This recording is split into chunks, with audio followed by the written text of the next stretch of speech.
नमस्कार। PP news line में एक बार फिर आपका स्वागत है और मैं हूं दर्शपल गुप्ता। जैसा कि आप जानते हैं, हमारा जवान, हमारा फौजी, हमारा सैनिक जब सरहद पे होता है तो लड़ता है, तो सिर्फ वही फौजी, वो सैनिक ही नहीं लड़ता, वही नहीं सिर्फ मेहनत करता, बल्कि उसका परिवार उसके साथ पूरा होता है। सिर्फ सरहद ही नहीं, कहीं भी हो, उसके लिए उसकी पत्नी, उसकी माँ, उसका बाप, सब उसके साथ जुड़े होते हैं। और जब देश के लिए वो शहीद हो जाता है तो वो अकेला शहीद नहीं होता, पूरा परिवार शहीद हो जाता है। शहीद की पत्नी, शहीद के माँ बाप उतने ही इम्पोर्टेंट होते हैं हमारे देश के लिए जितने इम्पोर्टेंट इस हमारे सैनिक हैं।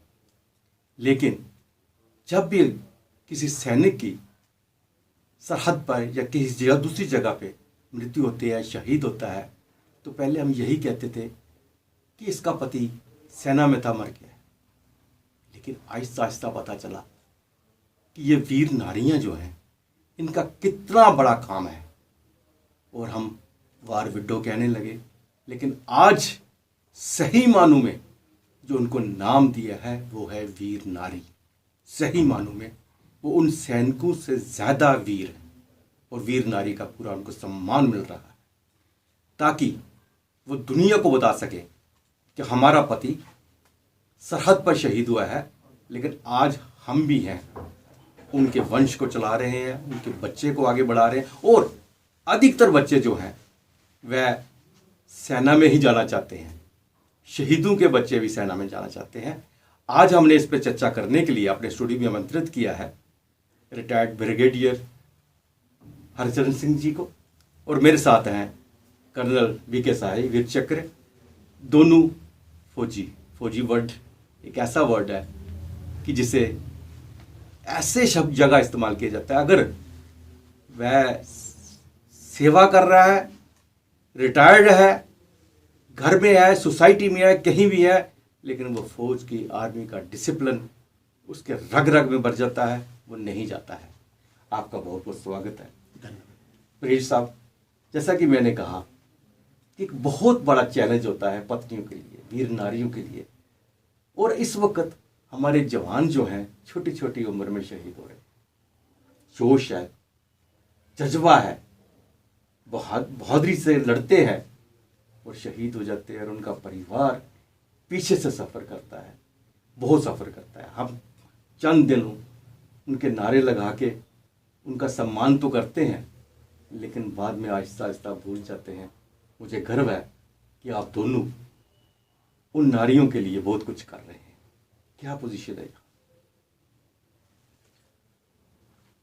मैं सबसे पहले अपने आप को बहुत लकी समझता हूँ कि राज्य सैनिक बोर्ड J&K के डायरेक्टर के पद पे मैंने 5 साल काम किया, और इन 5 सालों के दौरान में मुझे कुछ चीज़ें पता चली जिससे हम वीर नारियों की समस्याएं जो हैं उनके ऊपर काम कर सकते हैं।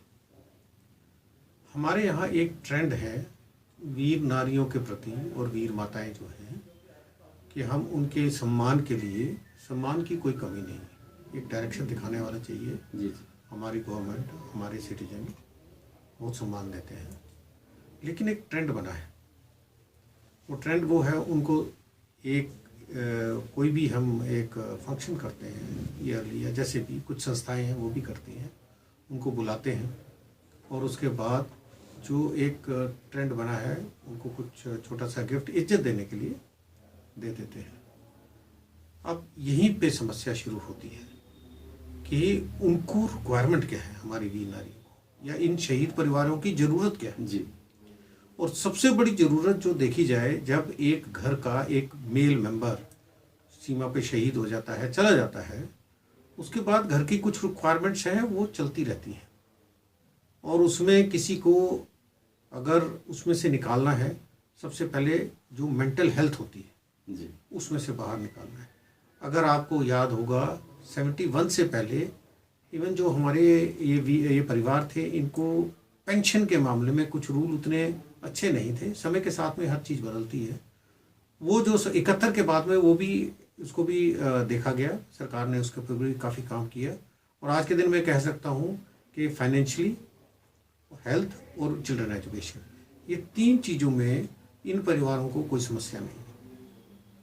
तो कहने का मतलब क्या है, अभी हमें उन चीज़ों पे काम करना है जहाँ पे इनको समस्या होती है। जी जी। उनकी आइडेंटिफिकेशन करना। मैं बहुत लकी था कि अपने एक क्लोज टीम के साथ जाके, इनके घर घर में जाके इनसे बातचीत करके, और मुझे पता चला इनकी रिक्वायरमेंट क्या है। जी। अभी दूसरी चीज़ आ जाती है कि क्योंकि मैं इस डिपार्टमेंट में था, कि इस समस्या को सरकार के सामने रखना जो इनकी समस्याएं हैं, और दूसरा सोसाइटी के साथ में, सोसाइटी को जोड़ना इन परिवारों के साथ में, जिससे उस समस्या का निदान हो सके। जैसे मैंने बोला मेंटल हेल्थ की क्या रीज़न है, आइसोलेशन हो जाता है, किसी घर में एक शहीद हो गया तो उसके बाद उनका इंटरेक्शन कम हो गया। वीर नारी को एक इम्पोर्टेंस मिलती है जो घर में शादी से के टाइम पे जब वो सुहागन है किसी भी विडो के साथ में, वो मिलनी बंद हो जाती है। तो इन चीज़ों के ऊपर हमें काम करना है, जिसमें हमारे समाज का एक बहुत बड़ा हाथ है। तो ये कुछ चीज़ें, फिर उसके बाद मैंने कंपैरिजन किया साथ वाली स्टेट्स में क्या हो रहा है और उसके साथ में हमारे यहाँ क्या नहीं हो रहा है। जी, इन चीज़ों को कंपेयर करके मैंने इसके ऊपर काम किया। आपसे चर्चा करूंगा इससे। तो साई साहब से मैं ये जानना चाहूँगा, इनमें ब्रिगेडियर साहब ने एक बात कही है कि परिवार की जो समस्या काफ़ी हद तक, जो आप आर्थिक समस्या कह रहे हैं, काफ़ी तक आती है, लेकिन मुझे लगता है कि वो कुछ ऐसी समस्या है, जब पैसा आता है परिवार भी जुड़ा होता है, और पैसा आने के बाद जब पैसे को ट्रांसफ़र किया जाता है और पैसा किसी और जगह चला जाता है, जिस परिवार को मिलना चाहिए, आप आर्मी को ने दे दिया, हमारी सरकार ने दे दिया, लेकिन पहुंच नहीं पाता। आदर्श जी, आपने एक बड़ी दुखती मेरी रग पर हाथ रख दिया। पहले तो मैं शुक्रगुजार हूँ आपका, आज जो बात करने का टॉपिक आपने चुना, मेरे ख्याल में पूरे देश को इस टॉपिक की ज़रूरत थी। शुरू करूँगा मैं बात शब्द वीर नारी से। हम वीर नारी क्यों कहते हैं, और बड़ा मुझे दुख होता है जब वार विडो शब्द का इस्तेमाल किया जाता है। जंग में शहीद हुआ शख्स जिसने वीर गति प्राप्त की है, वीरों को, वीर गति प्राप्त करने वालों को अमर वीर या वीर अमर रहे कहते हैं। और जो अमर है उसकी पत्नी को हम विडो कैसे कह सकते हैं? अगर वीर गति प्राप्त व्यक्ति अमर है तो उसकी पत्नी का सुहाग हमेशा के लिए अमर है। बिल्कुल, बिल्कुल। और हमें उसको वो सम्मान देना है। वो सिर्फ नायक परिवार की, एक रेजिमेंट की, एक प्रोफेशन आर्मी की जिम्मेवारी है, वो पूरे देश की जिम्मेवारी है और पूरे देश को उस पर गर्व करना है। अब मैं आता हूँ आपकी वो जो आपने रग मेरी छेड़ दी, वो पैसा कहाँ जाता है? कम केस होते हैं कि वो उस घर तक ना पहुँचे, पर उसके बाद क्या होता है? अच्छा खासा पैकेट है, insurance plus special allowances plus ad hoc मिलता है स्टेट गवर्नमेंट से। हमारी स्टेट में तो बहुत कम है। लिखा है मैंने लेफ्टिनेंट गवर्नर साहब को, केसेस 1 महीने के अंदर 4 हुए। हरियाणा ने 50 लाख और एक सरकारी नौकरी दी। पंजाब में 2 केसेस हुए, दोनों को 50 लाख और एक सरकारी नौकरी घर के मेंबर को दी। बड़ा अच्छा केस आया था हमारा हैदराबाद से, कर्नल बाबू का 50 लाख दिए और उसको वाइफ को उनके असिस्टेंट कमिश्नर बना दिया उन्होंने, additional commissioner revenue ACR plot में। और हमारे यहाँ एक्स ग्रेशिया ग्रांट 5 से 6 लाख का है। रोते पीटते 6 महीने, साल 2 साल में शायद मिल भी जाता है। मैंने लिखा गवर्नर साहब को, सारे केसेस मौजूदा लेफ्टिनेंट गवर्नर मनोज सिन्हा जी को मिसाल दी कि ऐसा क्यों, जबकि सबसे ज़्यादा शहादत हमारी यूनियन टेरिटरी में हो रही है। 47 से लेकर आज तक, केरला का हो, गुवाहाटी का हो, असम का हो, जी जी राजस्थान का हो, यहाँ शहीद होते हैं। और जो JNK के शहीद होते हैं हमारे अपने, हम उनकी वीर नारियों का भी वजन उठाने को तैयार नहीं हैं। ये दुख नहीं है तो और क्या है? ये हमारा गैर जिम्मेवाराना तरीका नहीं है तो और क्या है? ये तो रहा क्वांटम ऑफ फाइनेंशियल जो आपने नाम लिया। अब घर पहुंचने के बाद क्या होता है? वो जागरूकता कमी है। जी उसका जो भी पैकेज आ गया, 12 लाख, 15 लाख, 20, 18, इतना ही बन पाता है। उस पैकेज का क्या होता है? शुरू शुरू में वो लाडो है साडी बनो, बहुत प्यारी, जी जी जी जी जी जी वही मेरा हाँ, कहने और का साडा पुत भी बेटी हूं तू ही है, साडी बिल्कुल। धी भी तू ही है। धीरे धीरे जब उसका गम धीरा होता है, यहाँ कर ये देवरे की एक ट्रक पवाई दे, एदा बड़ा भरा होंदा ते के करता आज, बिल्कुल बिल्कुल। तू यहाँ कर थोड़ा पैसा कढ़ इसी ट्रक पवाई दे, अपने ना रखिया बाज तेरे पुत ते कम यार। उसको ऐसे जाल में डालते हैं कि उसका वो पैसा खर्च कराते हैं। नान दा ब्याह है, थोड़ा सोने की मदद तू करी देती है, भरा होंदा ते किन्ने शौक नाल इसी डोली चढ़दा, हुण ते तेरी के जिम्मेवारी जी है। जी वो इमोशनल ब्लैकमेल तो उसको इमोशनली ब्लैकमेल करके जब उसका पैसा खत्म हो जाता है तो ये सारी टोन चेंज हो जाती हैं। जी फिर होंदा है जदों दी आई, पहला साडा पुत खाई लिया, आहा। धीओ दी पेंशन खाई, हम्म, ओदा बचा किशा भी मुकाई उड़िया, हुण अस खाकी बईए थे। जी जी मैं जानकर डोगरी में इसलिए बोल रहा हूँ कि ये डायलॉग मेरे कानों से दर्दनाक गुजरे हुए हैं। क्यों? उन असा खाकी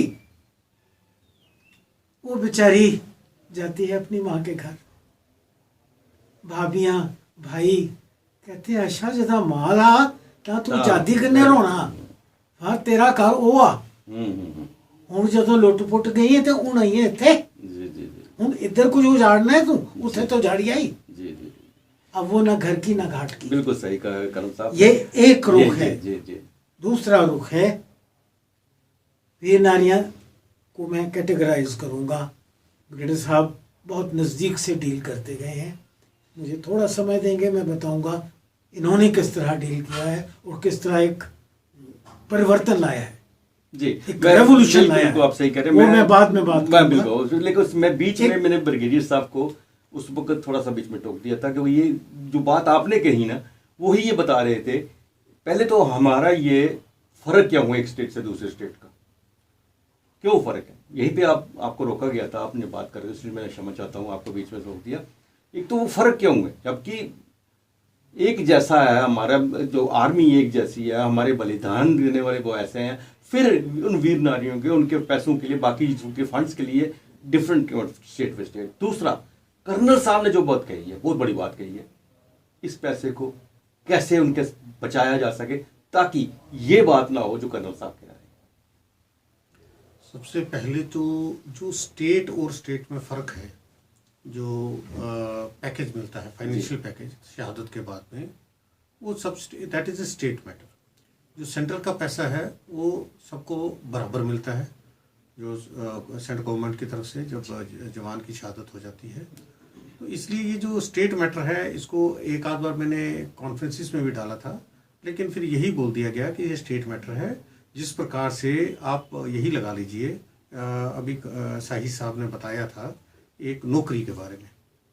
आज के दिन में अगर कर्नल बाबू साहब की वाइफ को एक ए क्लास जॉब मिल गया जी, उसके अलावा उनको 1 करोड़ रुपया, और उसके अलावा ये जो उनको प्लॉट दिया गया, ये स्टेट गवर्नमेंट ने, और अगर आप वो डेट्स पढ़ें, ये 3 या 4 दिन में उनको रूल्स चेंज करने पड़े। 3-4 दिन में ये सब कुछ हो गया, रूल्स भी चेंज कर दिया, या ज़्यादा ज़्यादा लगे ये हफ्ता 10 दिन में जी, जी। पूरे रूल चेंज कर दिए गए। और उसके बाद वो जो वीर नारी थी उसको एक ड्यू दिया गया। This is called giving honour. ये ऑनर देने का तरीका है, जी, जी। सबका अपना अपना तरीका है। पंजाब में अलग ढंग है, हरियाणा में अलग है, और हमारे स्टेट में कुछ रूल्स हैं। तो यही मैं इसमें अभी आपको बोलूँगा कि क्या क्या प्रॉब्लम्स हैं हमारी स्टेट्स में, या हमारे क्या क्या चीज़ें हैं जिनके ऊपर हमें और काम करना है। जी क्योंकि पॉइंट्स दिए जाते हैं जब राज्यपाल साहब की जो एनुअल मीटिंग होती है, वो राज्य सैनिक बोर्ड के प्रेसिडेंट हैं, तो जब उनको डायरेक्टर साहब ब्रीफ करते हैं पूरे मेंबर्स के सामने, तो उसके बाद उन पॉइंट्स को लेके और आगे आस्ते आस्ते सुधार किया जा सकता है। विद पासिंग टाइम एक एक करके इनमें सुधार आता है। अब मैं कुछ चीज़ें बोलूँगा जिनमें इनको कष्ट होता है, जो हमारी वीर नारी हैं या परिवार हैं, वीर माताएं हैं। सबसे पहले मैंने आपको बोला था कि एक डिस्ट्रेस, एक घर का मेंबर चला गया और उसके ऊपर सबको एक शॉक लगता है, तो इसके लिए क्या तरीका होना चाहिए वो आगे हम डिस्कस करेंगे। दूसरा है स्टेटस और इम्पोर्टेंस जो वीर नारी की है। वो बहू है, दूसरे घर से आई है, हम सबको पता है हमारी मेल डोमिनेटेड सोसाइटी है। जो औरत एक दूसरे घर से शादी के बाद में आती है, उसका स्टेटस जो है पति की मृत्यु के बाद क्या होता है वो हम सब अच्छी तरह जानते हैं। और वैसे भी अगर आप देखें हर स्टेट में इसका अलग अलग कनोटेशन है, हर जगह अलग अलग ढंग से इनको देखा जाता है। बच्चों की गाइडेंस, अब पिताजी तो शहीद हो गए जी, उन बच्चों को गाइड कौन करेगा। नेक्स्ट है कि इस परिवार की जो फ्रीडम होती है डिसीजन लेने की, कुछ करना है, बच्ची ने एक लाइन में पढ़ना है या हो सकता है वो अपना कुछ और काम करना चाहते हैं, इसने नौकरी करनी नहीं करनी, ये डिसीजन जो है इस मेल डोमिनेटिंग सोसाइटी में डेफिनेटली इसके ऊपर कुछ फर्क पड़ता है घर के बड़ों के डिसीजन से। वीर नारी या उसके बच्चे जो हैं वो फ्री नहीं होते हैं। नेक्स्ट है एक बहुत बड़ी जो चीज़ है जिसके लिए मैं एक प्रधानमंत्री महोदय को भी एक चिट्ठी लिख चुका हूँ और मैंने अभी एक आर्टिकल लिखा था, उसके अंदर भी मैंने ये मेंशन किया है कि एंसेस्ट्रल प्रॉपर्टी जो होती है जी, और हर धर्म के लिए अलग अलग रूल हैं हमारे यहाँ जो एंसेस्ट्रल प्रॉपर्टी के, लेकिन वीर नारी को उसका हक नहीं मिलता है। मैंने एक वीर नारी को आज तक मिला हूँ, हो सकता है बाकियों को मैं मिल नहीं पाया, जिसने कहा जी बड़े प्यार से उसको उसका हिस्सा जो है उसके नाम पे ट्रांसफर कर दिया कि बेटी ये तेरी जमीन है, देखभाल करो। और उस घर के अंदर में बहुत प्यार है आपस में। देखिए फर्क तो ये पड़ता है आपस में प्यार से रह रहे हैं अभी तक, लेकिन ज़्यादातर जगह में ना उसको ये ज़मीन ट्रांसफ़र की जाती है, कोई देखभाल करता है, जो उसको गल्ला वगैरह कुछ देना होता है इसमें उसका कोई रोल नहीं है। ये सबसे बड़ी समस्या है और उनके बच्चों को उसका हक नहीं मिलता। कई जगह तो उनको अदालत के चक्कर काटने पड़ते हैं। अभी नेक्स्ट लगा दीजिए कि मेंटल हेल्थ, जो मैंने कहा था जो दिमाग की उनकी डिस्टर्बेंस हो जाती है, उसके लिए कोई सिस्टम होता है, इंस्टीट्यूशनल सिस्टम। फौज कुछ उसके लिए कर रही है, यानी उसके लिए क्वालिफिकेशन होनी चाहिए, गवर्नमेंट उसके लिए कुछ कर रही है। मैं तो उसमें कुछ ज़्यादा नहीं कर पाता, मैं तो सिर्फ अपने ढंग से जो मेरा एक्सपीरियंस है। साइकोलॉजिस्ट की एक अलग अप्रोच होती है जी। तो जब एक जवान शहीद हो जाता है, उसके घर में उसके माँ बाप और उनकी जो पत्नी है, इन दोनों को ज़रूरत है एक काउंसलिंग की, जिससे आपस में लड़ाई झगड़ा, रूल की जान पहचान वो करवाई जाए और साथ में उनको बताया जाए, ये बताना कि देश के लिए इस परिवार ने कितना बड़ा काम किया है। जी जी, जवान तो चला गया, लेकिन जो उसके माँ बाप और जो उसकी पत्नी है उनका बहुत बड़ा रोल है। आप देख लीजिए हमारे देश में नारियों की पूजा होती है, ये इस वजह से होती है क्योंकि वही है जो मोटिवेट करती हैं और वही है जो सस्टेन करती है फैमिली को। उसके बाद लीगल प्रॉब्लम्स, जहाँ लीगल प्रॉब्लम्स आ गई यानी अदालत में चले गए लोग, अब ये वीर नारी कहाँ से अदालत का खर्चा उठाएगी। और अकेली जो है उसको हर जगह तकरीबन दबाया जाता है। और लास्ट पॉइंट इसमें आता है जो मैं बताना चाहता हूँ कि हमारे जो SRO 43 के केसेस हैं, यानी वीर नारी को जब नौकरी दी जाती है, अब हमारे यहाँ JNK में क्या है, SRO 43 के तहत दी जाती है कंपैशनेट ग्राउंड पे अपॉइंटमेंट। उसमें क्या है कि वीर नारी जो है, वो जो हमारा सैनिक है, उसकी शहादत JNK के जोग्राफिकल एरिया के अंदर ही होनी चाहिए। अच्छा। दूसरी कि ये जो नौकरी है ये 5 साल तक ली जा सकती है, उसके बाद में ये नहीं दी जाती। अगर बच्चा ही 2 साल का उम्र है उसका, तो वो और वीर नारी नौकरी नहीं करना चाहती, तो 7 साल की उम्र में 5 साल के बाद में वो 7 साल का होगा, वो क्या करेगा, वो नहीं कर पाता, वो एलिजिबल नहीं है। और तीसरी चीज़ ये है इसके अंदर में कि ये सिर्फ क्लास 4 उनके लिए ज़्यादातर एप्लीकेबल है। अभी कर्नल साहब ने अभी बताया आपको कि एक ग्रेड A जो जॉब है वो उस नारी को दिया गया, वो भी रूल वगैरह जो भी चेंज करने थे वो किया गया। ये समस्या है। मैं आपसे ये जानना चाहूँगा कि ये जो समस्याएं हैं इसके लिए क्या वीर नारी अपने हाथों में फाइल लेके कहाँ कहाँ घूमेगी, या आपका बोर्ड कुछ कर रहा है? लेकिन उससे पहले कर्नल साहब से ये मैं जानना चाहूँगा, जैसा आप ही ने कहा उनके पैसे को किस तरह से मिसयूज होता है, उसकी सिक्योरिटी के लिए हमारा बोर्ड जो बने हुए हैं, मुझे अभी मैं देख रहा था गूगल में भी, मुझे भी दुख हुआ देख के कि जो RNDA की है वो भी वार विडो के नाम से ही एसोसिएशन बनी हुई है, रजिस्टर्ड, ये वीर नारी के नाम से नहीं है। जिसका ये शब्द जब आपने इस्तेमाल किया तो मुझे भी लगा कि वाकई ये वीर नारी है तो वार विडो ही क्यों। तो ये एक बहुत ही अच्छी बात कही आपने। तो अब इसके पैसे की सिक्योरिटी के लिए जो बोर्ड्स वगैरह हमारे बने हुए हैं, सैनिक बोर्ड बने हुए हैं, वो क्या कर रहे हैं? सैनिक बोर्ड का तो ब्रिगेडियर साहब डायरेक्टर रहे हैं, मैं नहीं समझता इसमें हस्तक्षेप करते हैं लोग, पर रेजिमेंट्स ने, जी, जैसा मेरा रेजिमेंट में और बहुत सी रेजिमेंट्स ने उसके ऊपर एक अंकुश ऐसा लगाया है कि इनका जो पैसा है उसको एक जॉइंट अकाउंट में रखा जाता है, जिसका एक काउंटर सिग्नेटरी रहता है, जिसकी वजह से कि वो अचानक पैसा ट्रक के लिए नहीं निकाल सकती, वो सलाह करेगी काउंटर सिग्नेटरी के साथ, जो यूनिट के कमांडिंग ऑफिसर या सीनियर रिकॉर्ड ऑफिसर जो ब्रिगेडियर रैंक के होते हैं, उनमें से किसी को इन्वॉल्व कर लिया जाता है जी, और बल्क विड्रॉल के लिए। बाकी उसका जो इंटरेस्ट आता है वो उसका इस्तेमाल कर सकती है, और पेंशन खाने पीने जीने के लिए काफ़ी होती है। अब्रप्ट कोई भी अगर उसने विड्रॉल्स करने हैं तो उसके ऊपर एक सजेस्टिव अंकुर लगाया है, अगर वो ऐसा चाहे तो फिर वो सेंट्रल कमांडेंट या सीनियर रिकॉर्ड ऑफिसर या बटालियन के कमांडिंग ऑफिसर, और कमांडिंग ऑफिसर को यूनिट में पिता समान माना जाता है। अब हमारे तो पुराने रिवाज वाले हैं डोगरी ट्रुप से हमारे, मैं अगर बाहर निकलता तो हमारी वीर नारियां क्या सर्विंग, बिल्कुल बिल्कुल सर ढक लेती थी, कोट निकालती हाँ, थी, बिल्कुल, बिल्कुल। सीओ साहब आए थे, जी, जी, जिस तरह बापू बांधा जी, उस तरह वो लिहाज करती है। जी जी, तो इसकी तो केयर हो सकती है, हो भी रही है। मैं एक और चीज़ चाहता हूँ कि जो भी हमारे ऑर्गेनाइजेशंस हैं, राज्य सैनिक बोर्ड और वेलफेयर ऑर्गेनाइजेशंस, हम सब वीर नारियों को एक ब्रॉड ब्रश से एक जैसा समझते हैं। उन सब की इंडिविजुअल रिक्वायरमेंट्स अलग अलग हैं। मैं मिसालें दूंगा आपको। कोई वक्त था जी सबको सिलाई मशीन दे दो, हाँ, एक ओदी मां ने दे पे आधे टाइम बिल्कुल, देती बिल्कुल। है, एक उन्हें आपू ले ली, दूजी पैरें वाली, फिर वो कहते दे दो, तब वो उसके घर में पड़ी रहती है, बेटी जवान होगी तो दाज में दे देंगे, या फिर मोहल्ले में किसी को जरूरत है तो कम कीमत पर बेच दो। तो सबको मशीन दे दो, सबको एक चीज़ दे दो, सबको जॉब, सब जैसा भी बताया ब्रिगेडियर साहब ने, किसी को जॉब शायद सूटेबल प्रोपोजिशन नहीं है। बिल्कुल कर्नल साहब, इसके साथ एक और चीज जुड़ती है, एक सेकंड, मैं चाहता हूं कि इसको क्लासीफाई किया जाए। एक वीर नारी, उम्र 22 साल, बच्चा कोई नहीं, मेरे ख्याल में उसको आप सबसे बेहतरीन चीज अगर कुछ दे सकते हैं, गिव हर ए हस्बैंड।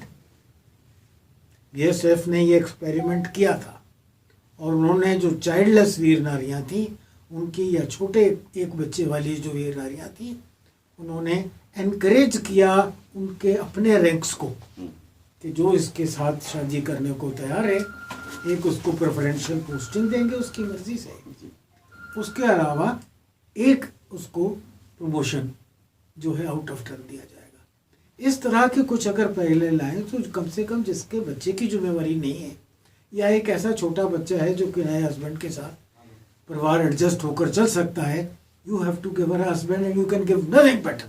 इससे बढ़िया आप कुछ कर ही नहीं सकते कुछ। फिर जो छोटे बच्चे वाली हैं, उनके बच्चों की परवरिश, मेडिकल केयर, थोड़े बड़े बच्चों के वाली हैं, उनकी स्कूलिंग। ये बच्चे जब थोड़े और बड़े होते हैं, एक वीर नारी से हम इन टच थे, ब्रिगेडियर साहब से मैंने डिस्कस किया था, उसकी बच्ची सिलेक्ट हो गई मैनेजमेंट इंस्टीट्यूट में सिकंदराबाद में। अब वो डरती है, और anything south of Uttar Pradesh is Madras. ये मैं कुड़ी मद्रास नहीं भेजनी जी, गोचिया कोई चुक्की लो, कोई लिया, मैंने नहीं भेजनी। उसको बताना पड़ा कि भी ऐसा कुछ नहीं है, और एक ऑफिसर बीच में स्टेप इन कर गए। उनका मेरी अपनी बेटी सिकंदराबाद में है, उनको मैं लोकल गार्डियन बना दूंगा, इस परिवार को लेकर गए, हॉस्टल दिखाया। हॉस्टल में उन्होंने 150 बच्चियां रहती देखी और उनको तसल्ली हुई कि बच्ची जा सकती है। मेरे ख्याल में अगले साल ये बच्ची क्वालिफाई हो जाएगी। तो इस तरह के जो फियर्स हैं, जी जी, एप्रीहेंशंस वही मैं आपसे दूसरी इसी के साथ जुड़ती हुई बात से करा, जैसे आपने कहा कि इससे बड़ा नहीं हो सकता। छोटी छोटी उम्र में वीर नारी जब विधवा हो जाती है तो उसको रीसेटल करने के लिए इससे बड़ी बात कोई नहीं अगर होती। लेकिन ऐसे मामलों में उन पेरेंट्स के लिए भी एक बहुत बड़ी मुश्किल आती है, क्योंकि उनका भी सहारा कोई नहीं होता उस मामले में। अब मुझे ऐसा कि आप ज़्यादा बेटर बता सकेंगे कि पेरेंट्स के लिए भी कुछ रखा है ताकि उसके माँ बाप को भी कुछ मिल सके। आदर्श जी, मैं मुंह पर तारीफ तो करता नहीं हूँ, आज करनी पड़ेगी। ब्रिगेडियर साहब ने एक बड़ा भारी रेवोल्यूशन लाया। जी, ये गांव के होते हैं आमतौर पर हमारे फौजी, पेरेंट्स भी गांव के ही होते हैं। कोई काश्तकार है, कोई क्लास 4 में है, कोई बड़ी छोटी जॉब कर रहा है, कोई छोटा सा दुकानदार है। वो इस मामले में higher education, higher guidance, legal preference, legal complications को हैंडल नहीं कर सकते खुद भी, जी, उनके पेरेंट्स भी। इन्होंने एक बड़ी अच्छी मुहिम चलाई जिसके तहत 350 बच्चियों को, वीर नारियों को इन्होंने अडॉप्ट करा दिया आपके मेरे जैसे घरों में। जी, जी, जी, वो जो फोस्टर पेरेंट्स थे, वो फोस्टर पेरेंट्स ने इनकी जिम्मेवारी ले ली एजुकेशनल गाइडेंस, इमोशनल सपोर्ट और प्रोफेशनल सपोर्ट और लीगल सपोर्ट देने की। और ये एक बहुत कामयाब मुहिम थी जो ब्रिगेडियर हरचंद ने चलाई। जब मैं इनका नाम ले रहा हूँ, आमतौर पर कहा जाता है there always a women behind a person. मैं सैल्यूटेशंस इनको नहीं, इनसे ज़्यादा देना चाहता हूँ इनकी मैडम परमजीत कौर जी को, जो इनसे 4 कदम वीर नारियों की सहायता में आगे रही। बिल्कुल सही कहा। मैंने जितने प्रोग्राम यही देखे नहीं है, हैं, मेरे कर्ण साहब, आप दोनों की मैडम ने बहुत कुछ किया है और मैं कोशिश करूंगा, आपसे भी रिक्वेस्ट करूंगा कि अगले एपिसोड में उनको यहाँ पे आमंत्रित करूंगा, उनसे भी मैं जानकारी लूंगा, क्योंकि समय कम है। मैं आपसे जो यहाँ छोड़ा था वहीं कि ये जैसे काफ़ी हद तक इन्होंने मुझे उस पर से बता दिया है, उनकी जो फाइलें, उनके कागज़ लेके उनको ना जाना पड़े तो हम क्या उसकी, आप क्या उसके, हम तो बता ही सकते हैं आप क्या हेल्प करते हैं और उनको कहाँ इन मुसीबत से छुटकारा मिले, उसके लिए किसको कांटेक्ट करना पड़ा। जो मैंने अपना, मेरे से पहले भी जो डायरेक्टर रहे हैं, जी जी, सबके लिए ये एक बहुत सेंसिटिव टॉपिक है। मतलब हम लोग सभी फौज से रिटायर होने के बाद में इस चीज़ पे खास तवज्जो देते हैं। हमारे यहाँ हर ZSW में एक अपॉइंटमेंट होती है जिसको वेलफेयर ऑर्गेनाइजर कहा जाता है। उसका काम ही है, और ज़्यादातर वो अपने इलाके के हर एक्स सर्विसमैन को और हर वीर नारी को पहचानते हैं। यहाँ पे एक मैं बताना चाहूँगा कि हमें किस तरह से, जैसे मैंने आपको बोला था कि हमारे कुछ पिलर्स हैं जिसके साथ में अकेला चना भाड़ नहीं फोड़ सकता। जी जी, सबसे पहले हमारी स्टेट गवर्नमेंट और जो मैं सैनिक वेलफेयर डिपार्टमेंट उसके साथ में जुड़ा हुआ हूँ। उसके बाद में हमारी सोसाइटी आती है, सेंट्रल गवर्नमेंट है और हमारे NGOs। इन सबके साथ मिलके हमने कोशिश किया कि वीर नारियों को और अपनी सोसाइटी को जोड़ा जाए। अभी इसमें दूसरी बात यह है, हमें ये नहीं भूल सकते कि ये एक परिवार होता है, इंडिविजुअल होता है, जिसमें सास ससुर और माँ बाप, ये इनका रिलेशनशिप है। उसको हम एक दरकिनारा नहीं कर सकते, वो रहता है वहाँ पे। तो सबसे पहले अगर सोल्यूशन है वो घर में मिले। इसलिए मैंने बोला सबसे पहली ज़रूरत है जब जवान शहीद होता है, एक साइकोलॉजिकल इनको काउंसलिंग देने की। और उसके लिए क्योंकि हमारे पास वेयर विदॉल नहीं है, तो मैंने रिक्वेस्ट किया था, और जो मैंने आर्टिकल भी लिखा और बाकी अभी मैं दोबारा प्राइम मिनिस्टर साहब को लिखूंगा, इसके अंदर आर्मी के पास एक इस तरह की ऑर्गेनाइज करने की ताकत है कि उनका इंस्टीट्यूशन इस तरह से काम कर सकता है। उसी तरह से बच्चों को, तो पहले तो ये हो गया, उनको दिमागी तौर पे पेरेंट्स को और जो वीर नारी है इनको एक लाइन पे ले आना कि क्या ठीक है उनके लिए, क्या गलत है, क्या करना चाहिए, क्या नहीं करना चाहिए। दूसरा, आपने एक और वीर माता की बात की थी, आपको मैं ये बताना है पसंद करूँगा कि जो पेंशन जी, जवान को लास्ट पे मिलती है और अगर उसकी शहादत हो जाती है जी, तो तो वो उनकी वाइफ को मिलती है, लेकिन अगर पेरेंट्स उसके ऊपर हक जताना चाहें, कहें कि हमें भी मिलनी चाहिए, तो प्रोविजन उसका भी है और उनको भी साथ साथ में पेंशन मिलती है, उसको डिवाइड किया जाता है।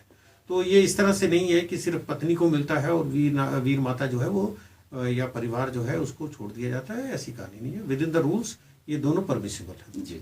अभी जो हमने कुछ इसके ऊपर मेरी तरफ से कुछ इसमें किया गया था और जो मैं सजेस्ट करना चाहता हूँ, सबसे पहले परिवार को जोड़ा जाए, और जो हमने अडॉप्शन का बात की थी कि वीर नारी को उसको सपोर्ट करना, अगर लीगल उसको कोई प्रॉब्लम आ जाती है उसके बारे में उसको थोड़ा सा, हमारे काफ़ी वकील हैं जो कि उनसे फीस नहीं लेंगे, कोर्ट फीस अलग है, लेकिन उसके अलावा वो मुफ्त में उनका साथ देने के लिए तैयार है। तो उनके सिर से हेडेक ये चली जाती है, वो चिंता करना छोड़ देते हैं, क्योंकि जिसने परिवार ने अडॉप्ट किया, हमारे सिटीजन या एनजीओ ने, वो उनके घर में जाके उनसे मेल मिलाप करते हैं, तो एक तरह से उनको मेंटल सेटिस्फेक्शन होता है कि कोई उनको मिलने सबसे जरूरी है, सबसे बड़ी बात है उनको वो रिस्पेक्ट दी जाए, उनसे मिला जाए, मेल मिलाप रखा जाए, सोसाइटी में वो समझे कि हम भी सोसाइटी का अंग हैं। ऐसा तो नहीं हमारा पति शहीद हो गया तो हमें सोसाइटी ने एक तरफ कर दिया। पर साहब, कर्नल साहब, इस विषय पर हम बात करें तो मुझे लगता है 3-4 एपिसोड चाहिए, इस एक में तो खत्म नहीं होगी बात। हम आपको फिर तकलीफ देंगे, दोबारा तकलीफ देंगे। मैं एक बार एक सेंटेंस जाने के पहले जरूर बोलना चाहूँगा, वो देश जो अपनी वीर नारियों को देखभाल नहीं कर सकता, वो देश जो जंग में जिनके हाथ पैर नहीं रहे, हैंडीकैप हो गए, उनको अपने कंधे पर नहीं उठा सकता, वो देश जो उन वीरों को जिन्होंने जान की बाजी लगाकर,